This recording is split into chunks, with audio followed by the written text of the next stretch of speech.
नमस्ते गाइस, मेरा नाम है अभिमन्यु। स्वागत है आप सभी का एक बार फिर मेरे इस चैनल में जिसका नाम है स्पीक अर्बन इंग्लिश। गाइस, आज का जो हमारा टॉपिक है वो है एक्टिव एंड पैसिव वॉइसेस।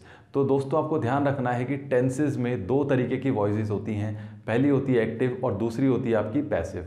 अब सवाल मन में ये उठता है कि एक्टिव और पैसिव वॉइस में डिफरेंस क्या है दोस्तों। तो देखिए, अगर किसी भी वाक्य में सब्जेक्ट काम को करता है यानी सब्जेक्ट क्रिया को करता है तो वो होगा आपका एक्टिव वॉइस का सेंटेंस।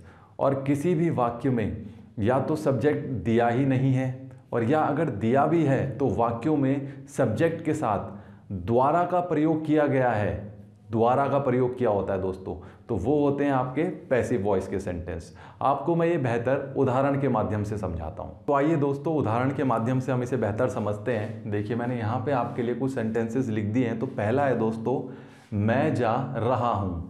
अब मैं जा रहा हूँ, यहाँ पे सब्जेक्ट क्या है? मैं।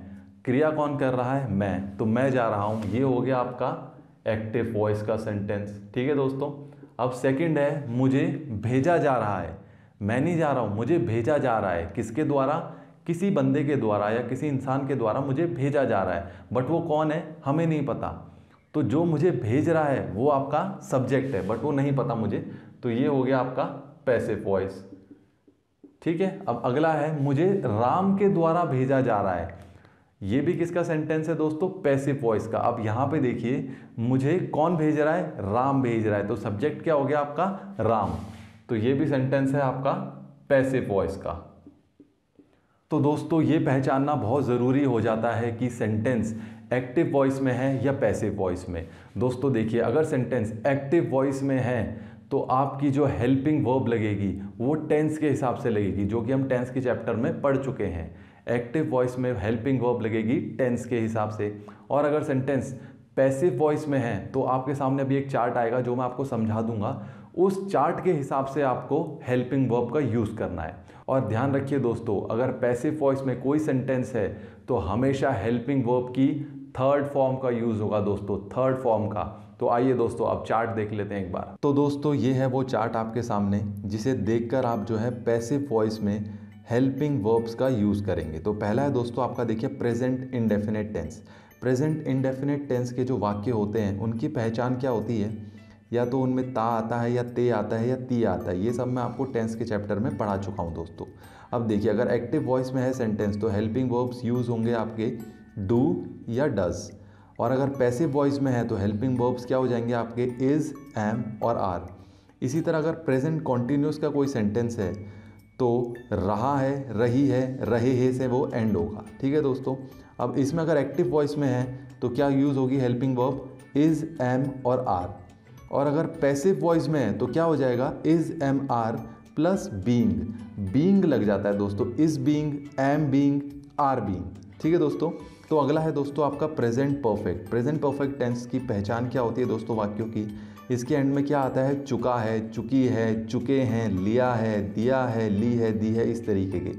इसमें अगर एक्टिव वॉइस है तो एक्टिव वॉइस में हेल्पिंग वर्ब्स कौन सी यूज़ होंगी? हैज़ और हैव। इसी तरह पैसिव वॉइस में है सेंटेंस तो कौन सी यूज़ होंगी हेल्पिंग वर्ब्स? हैज़ बीन और हैव बीन। अब देखिए दोस्तों, अगला जो है प्रेजेंट परफेक्ट कॉन्टिन्यूअस। इन वाक्यों की क्या पहचान है? रहा है, रही है, रहे हैं, समय के साथ से का प्रयोग हो जाता है इनका। ठीक है। अब इसमें अगर एक्टिव वॉइस में कोई सेंटेंस है तो हेल्पिंग वर्ब क्या यूज़ होगी? हैज़ बीन और हैव बीन।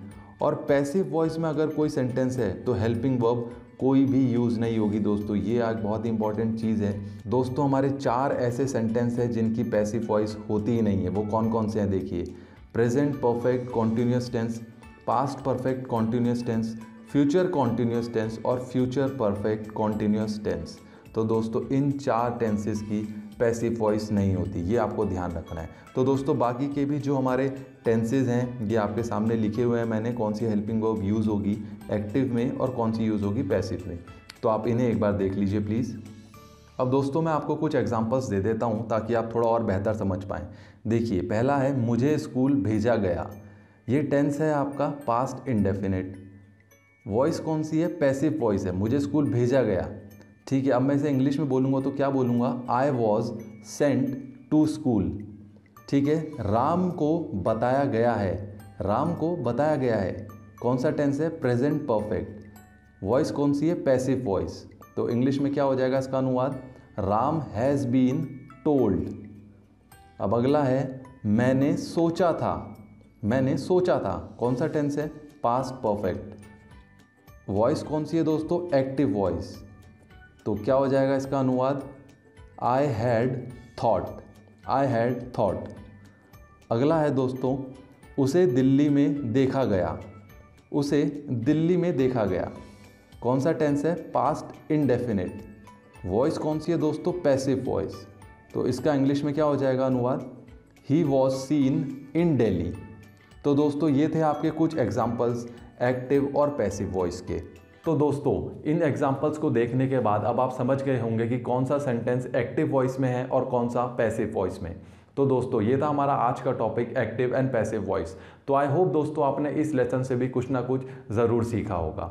तो गाइस मिलते हैं अगले लेसन में एक नए टॉपिक के साथ। तब तक के लिए नमस्कार, धन्यवाद।